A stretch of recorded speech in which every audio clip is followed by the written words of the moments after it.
this is the pattern that the body collapses, okay? It's important to remember that when things deviate inside of the structure of the body, it also creates forces inside of the body from a number of factors. One of them is just like tight muscles, which is always going to be extra support.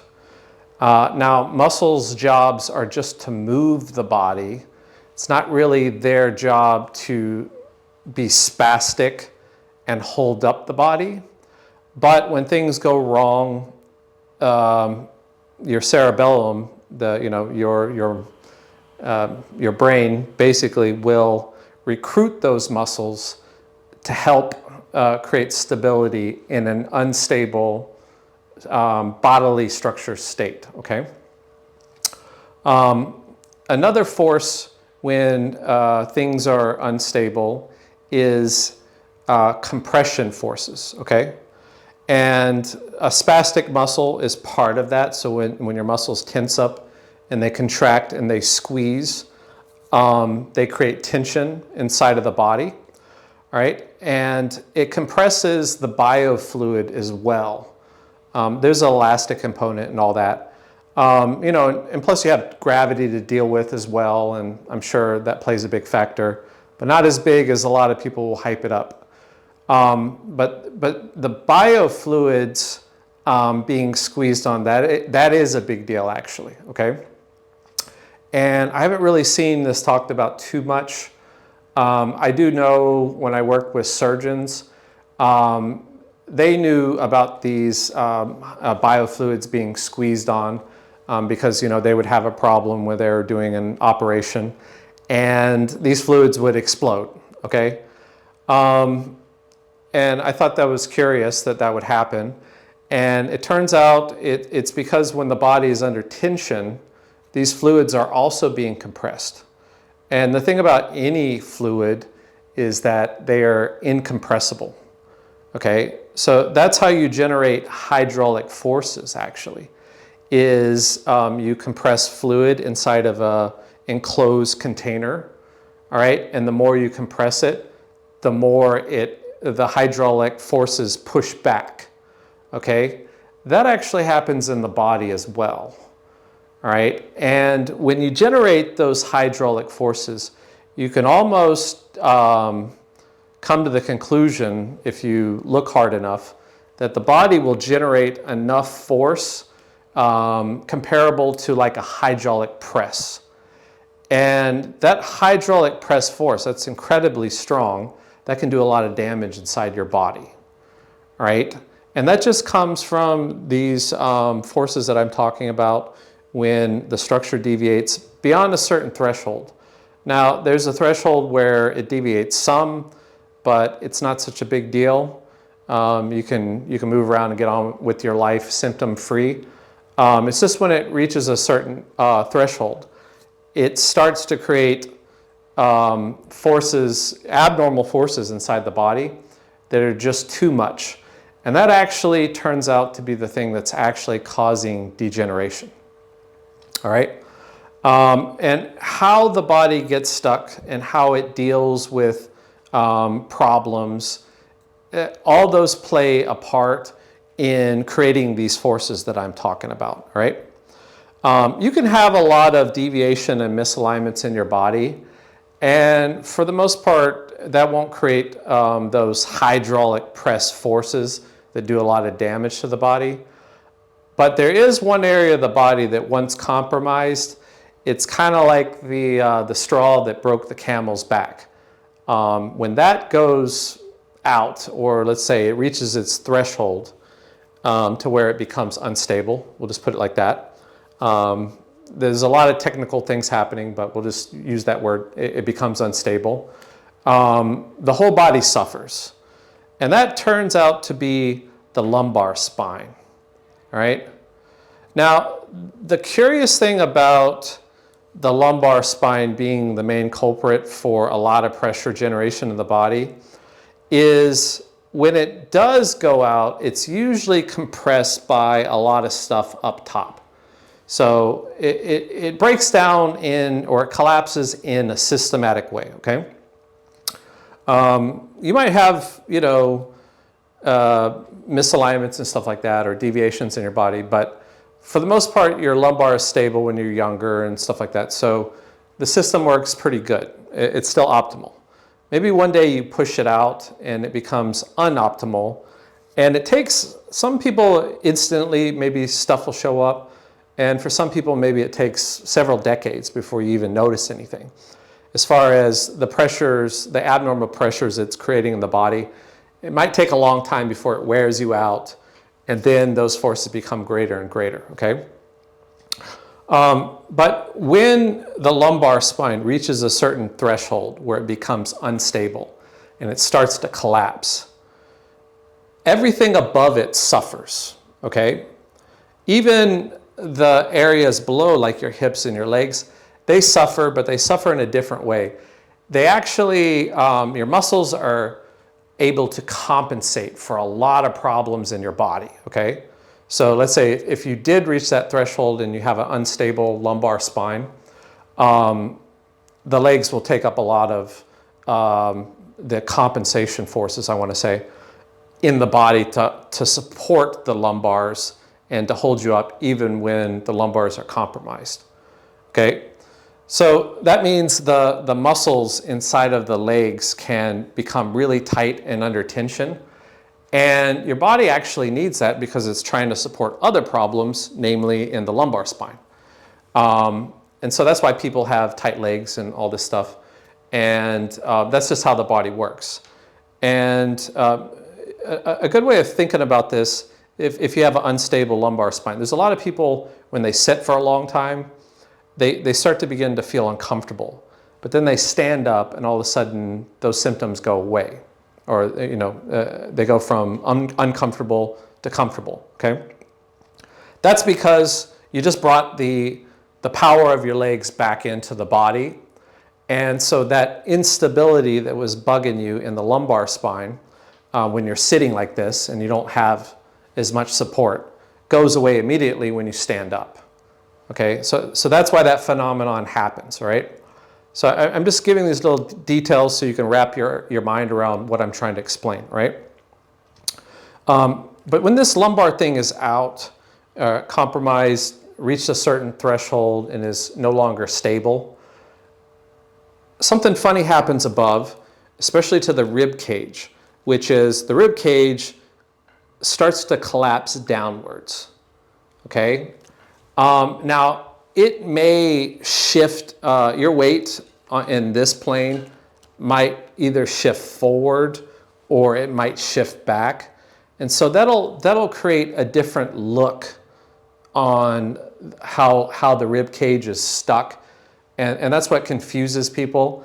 And another thing that confuses people about the rib cage is that it's round, all right? And because it's round, it's not like a stack of boxes like the spine. So how to correct it has always been kind of a big question mark. And you see people doing all kinds of stuff. You see them pushing on the back, trying to correct ribs.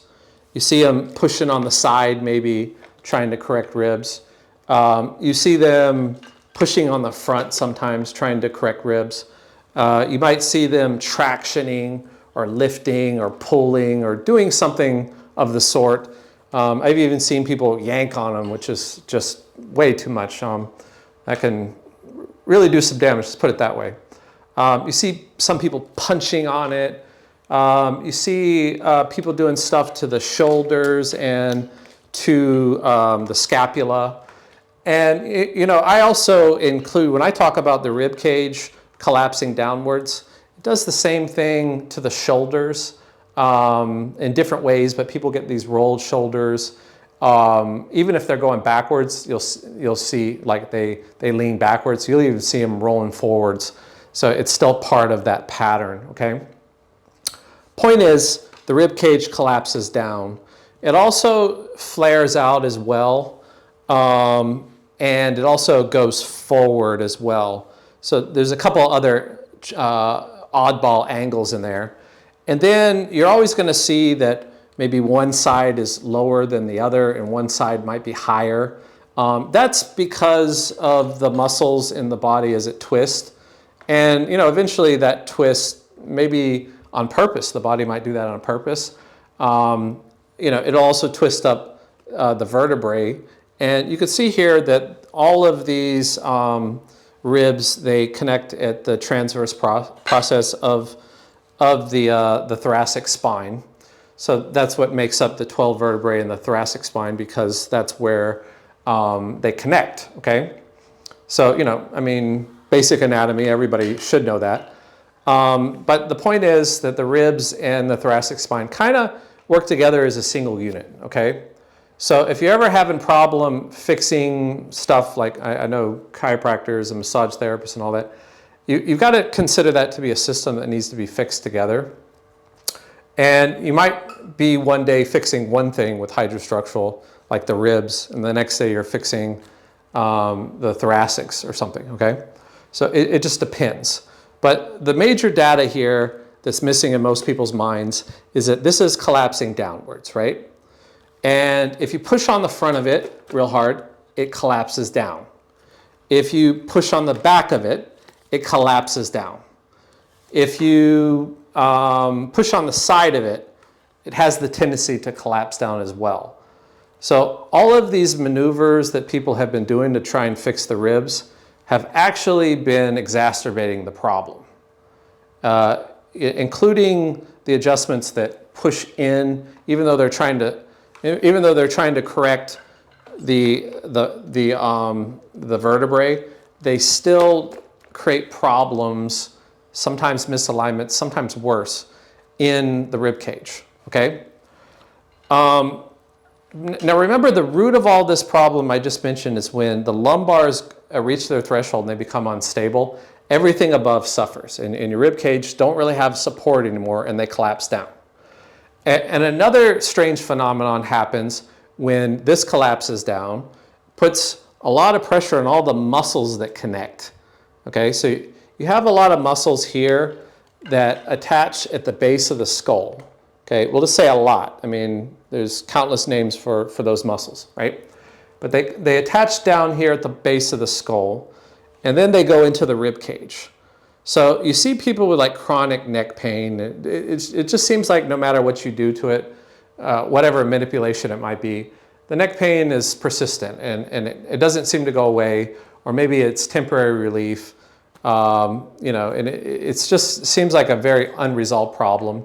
And plus, if you're taking x-rays and you're looking at it and you're doing some kind of treatment, it doesn't change much. Even when it feels better, it really doesn't change that much. And I've seen them make a big deal about a couple of millimeters, and that's all fine and dandy, but the point is, it never really gets resolved in a way that you would think would be lasting and long-term. Now, manipulation can shift pressure. So a lot of people talk about like discs in the body, like getting better. The funny thing about shifting pressure is you can shift pressure on an area that was under pressure originally and it was degenerating, and that pressure will shift somewhere else. And it'll alleviate the pressure on that original problem area and it might heal up.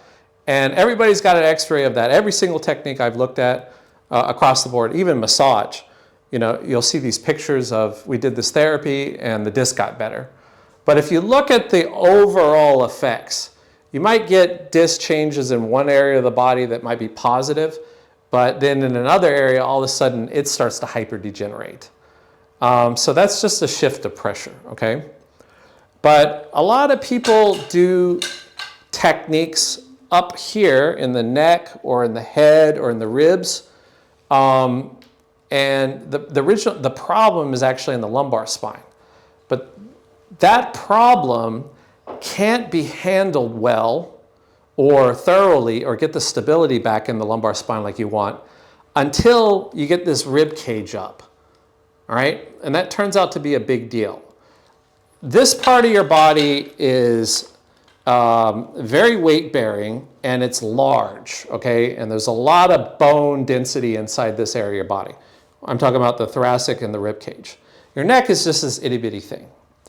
But a lot of people do manipulation here and they get effects, right? In other manipulation, they do stuff here and they don't get much effects. Well, remember I told you that the lumbar spine is the thing that when it goes out, all of a sudden you become unstable and symptomatic, and everything above it suffers.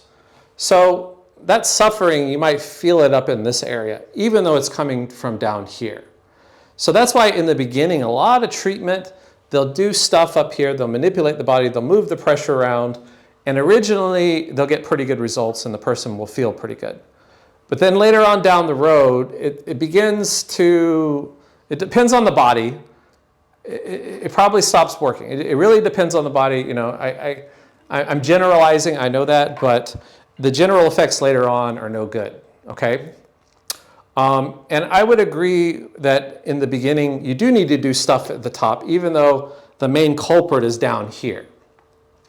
But because when this rib cage collapses, because it doesn't have the support from the lumbars, now this lumbar, even in an unstable state, has to create all these counter forces to deal with that new collapse from above, all right?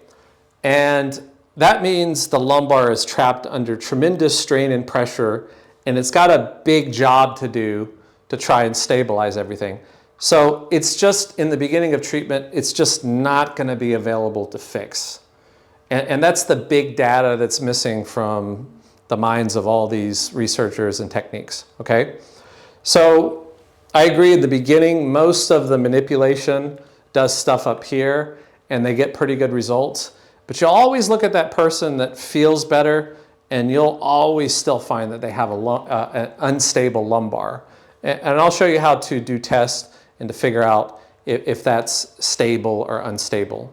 But in the beginning, most people are going to be unstable in their rib cage, all right? And that's going to cause tension in their neck, and that's going to cause tension in their lower back as well. Because of the way that the muscles are connecting to those 2 points. Think about it like a sail ship, you know? The big mast, I guess it's called, that holds up the sail. The sail is kind of like your rib cage, okay? So if that's open and you're moving, you know what I'm saying? Your body's healthy. So if you have good stability here, you'll probably be less symptomatic than most people. When this collapses to a certain point, nothing in your body works. And when I started fixing this with hydro, I was fixing old ladies, and we'd always run into a problem. Their knees would hurt, and it just didn't seem any technique would work to solve that problem.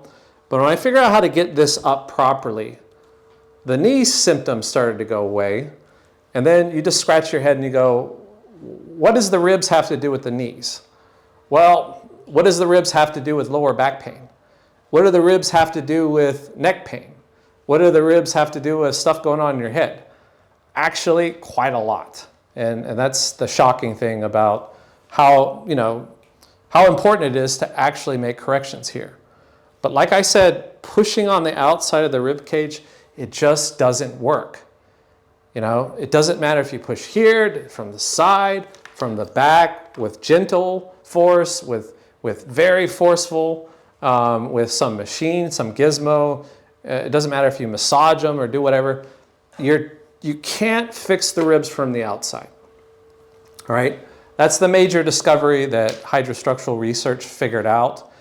There's just no way to do it. As soon as you try and do something, you're pushing it down the wrong way again. And now you gotta deal with those consequences, Yes, you can shift the pressure around, but I'm talking about actually making true correction, putting it back where it's supposed to be, okay? And that's just a hard thing to do because up until now, because like I said, this thing is round, people just didn't figure out, what angle it actually was stuck. They just kind of did something and they noticed symptomatic relief. They go, oh, and then they started creating all these theories around the symptomatic relief. And all they were doing was shifting the pressure, okay? Sometimes you can actually make the problem worse in the ribcage as far as misalignments, and the person feels better. I know it's weird. I don't know. The body's weird like that. You could do something bad for your body and it feels good. there's a lot of things that are like that, you know. A good example, doing drugs. It's bad for your body, but it makes you feel good temporarily. There's always side effects. And the same is true for body treatment as well. You know, you can go to the gym for a long time and you feel good, but then one day the gym starts to make you hurt. So that happens there as well. So it happens in body work as well. You know, drinking beer might be good for you, or wine or something like this. But if you do too much, you get side effects, you know. Same for the body, actually. This is quite true. But the major data here is when the lumbar is unstable, this collapses, and now you can't fix the lumbars. So you have to fix everything in the correct order, get this up, and then now the lumbars become available to be fixed. And that my friend, when that correct pattern came out, that's when bodies started to get fixed like I've never seen before. Just with that missing piece right there. But you have to go through the correct steps. You have to do the correct correction movements, okay? If you're doing body work, you need to become an expert in movement, okay? How to move the body.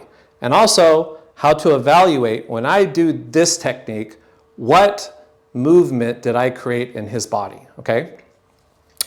Hydrostructural research went so deep with this movement thing that we realized a lot of times you can't even move structure. You can't move bones because it's stuck under forces, spastic muscles, counter forces, that hydraulic pressure that I told you guys about. It's just not available to move. But what you can do is adjust the pressure in the body. So everybody's thinking, manipulate structure, force it to move, force it to do all this stuff. The thing that we figured out is a lot of times you can't move the structure at all. And a lot of times, if you do move that structure that's stuck very bad, you can have pretty nasty consequences for doing so. So we actually look for stuff that wants to move. We don't try and force anything to move. And if it's not moving, we will do corrections on that area, but it's for correcting the pressure only. So a lot of what you see in hydro, it's pressure adjustments, and then sometimes it's actual structure adjustments.